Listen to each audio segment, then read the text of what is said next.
All right, gang, we're back. Been a while in between videos and probably a little bit different than normal, but got a new ride in the back now and need to start reconfiguring it again with 12 volt accessories. Now, you can make 12 volt as expansive or as easy as you want. So I guess this video at the moment is going to be just aimed at, I guess, a basic system. I'm not running dual batteries. I'm not going to be either in the engine bay or in the back at this stage, but it will allow me to upgrade at a later date. But what I'm going to show you now is, I guess, from a simplistic point of view, stuff that's easily laid out. You want to run UHF, you want to run dedicated power supply for dash cam, in-car fridge, as opposed to what's in the back of like a Nissan Patrol here, for example. And yeah, just foolproof, easy to troubleshoot, reliable, and neat and tidy. So I know in the past my old setup I had probably wasn't the tightest. It did the job, but yeah, there's always a way to do things better. So I guess one of the ones I'm gonna jump in and show you now is a dedicated tray to run fuses and cables and so on to make it easy to see and troubleshoot. And I'm going to be talking about MIDI fuse holders and MIDI fuses. So let's jump in the engine bay. All right, gang. So we're here. This is the battery tray that I've currently got set up in the Patrol. I've been sort of stockpiling and hoarding bits and pieces, and I'm just starting to put it together now. So let's talk about the battery tray. There's a few different ones on the market. The plan is to put a bull bar, winch, and everything on this as well. So what I found was a company called More 4x4. They'll do this stainless steel bracket that's already pre-bent, pre-drilled to handle these Allspark MIDI fuse holders that you can just daisy chain along, or regular different fuse boxes. It's also for a winch isolator down here as well. And obviously the kit, it came with the screw. You just put in a regular 10mm screw down in here. It also come with a 3D printed plastic bracket so that it doesn't scratch your paintwork, and also lifts it up. So as you can see here, there is plenty of room. So there's room there for the batteries to go through.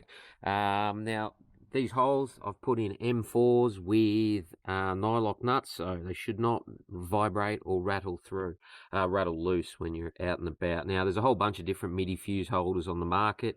It gets up to you what you want to do. These seem quite popular, and they're super duper cheap as well. So let's talk a little bit about this one at the moment. So obviously I haven't wired this up at the moment. You just run your main cable to this big thread, and there's a bus bar there that then allows you to run your fuses off. So at the moment, what I'm going to be doing here is dedicated UHF.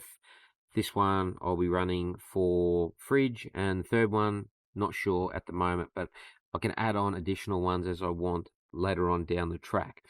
So using MIDI fuses, again, you can order them in different quantities, different power as well. So 15 amp at the moment for this one.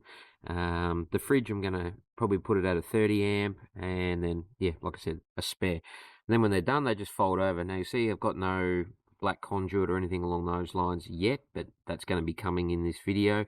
And I'll also talk about um, the fuse, what you're going to, the terminal lugs that you use to attach to these devices. So let's jump in and have a look at those. All right, back to the healing bench, or 12 volt setup bench. So you don't need a huge amount of gear, depending on what you're wanting to run and do.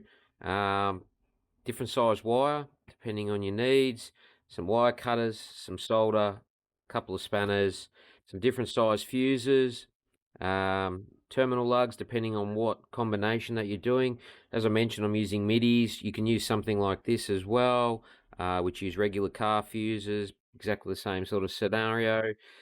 Different size lugs that you can buy to click onto or screw down onto your MIDI fuse holders. Some shrink wrap to make all the cables nice and neat. Dedicated battery cable to the fuse bar. Using this for the heat shrink, some wire cutters and crimpers and so on. All right, so I thought I'd just do a quick run through of some different wire first to give you a bit of an idea on what you want to do for your car. So if you're wanting to wire up things that are going to be drawing low amps, so I'm talking UHF, dash cam, things along those lines, you really only need something that's 10 to 15 amps. There's not really much difference in the wire thickness. So here's some regular 4mm in 10 amp. Then you've got here some 6mm, and this is telling me it's rated to 30 amp. And then you've got some 8 BNS, which is rated to 100 amp, according based off duty cycles and things like that. So you can see the thickness differences. So I'm going to be running a few different thicknesses in the car. Running back to the fridge where it's going to be terminating at an Anderson plug in the car.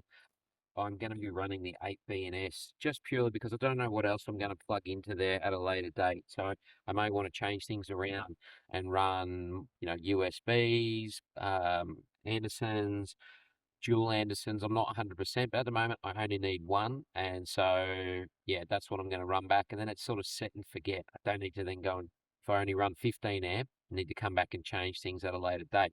Obviously, from a UHF, I only ran this stuff, which is 15 amp rated.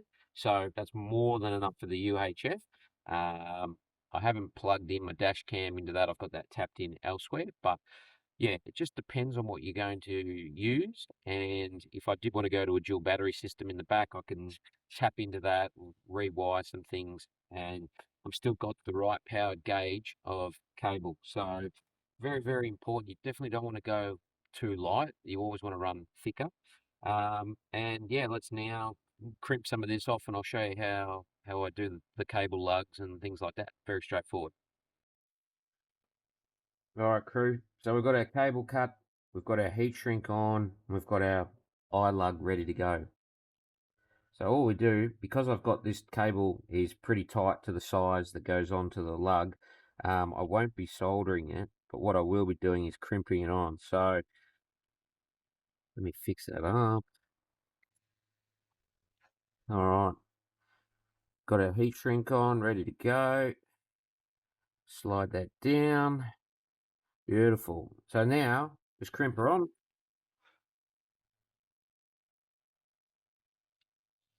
Push that up nice and tight. Give that a good squeeze. Same deal. So as you can see now, it's got the crimps. That's not going anywhere. We just slide the heat shrink up over the top. And then just hold a bit of flame over this. And let it suck down onto the metal and the cable. Job done. One nicely terminated, crimped on cable, ready to go onto the bus bar. Alright, so then we want to now attach the cable lug. It's just a simple matter. Undoing our 8mm screw. Sliding the 6x8 lug. Now you'll see that there's a raised little nub.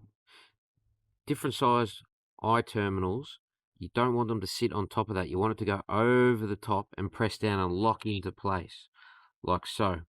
You'll see that clips down, and when you force the screw on and the MIDI fuse, it'll lock down and never go anywhere. So let's grab a fuse. All right, so as I mentioned, the cable's rated to 100 amps, but you don't really want to have a fuse that can go. You want your fuse to blow before your cable melts and sets your car on fire.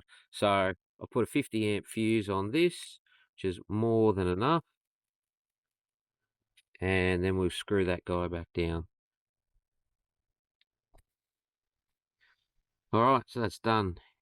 Got our 50 amp fuse, 100 amp wire, 15 amp wire, 15 amp fuse for the UHF.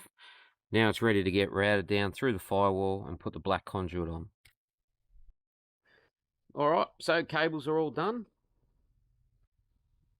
As you can see here, I've put the conduit on, cleaned that all up, fed that all the way back. Still haven't run the main power yet. I've just got a few other things in the cab to tidy up and so on, but that is all tied down, ready to go. And then literally it's just a matter of dropping these little rubber grommets on and pulling them tight, and it's there ready to get 12 volts.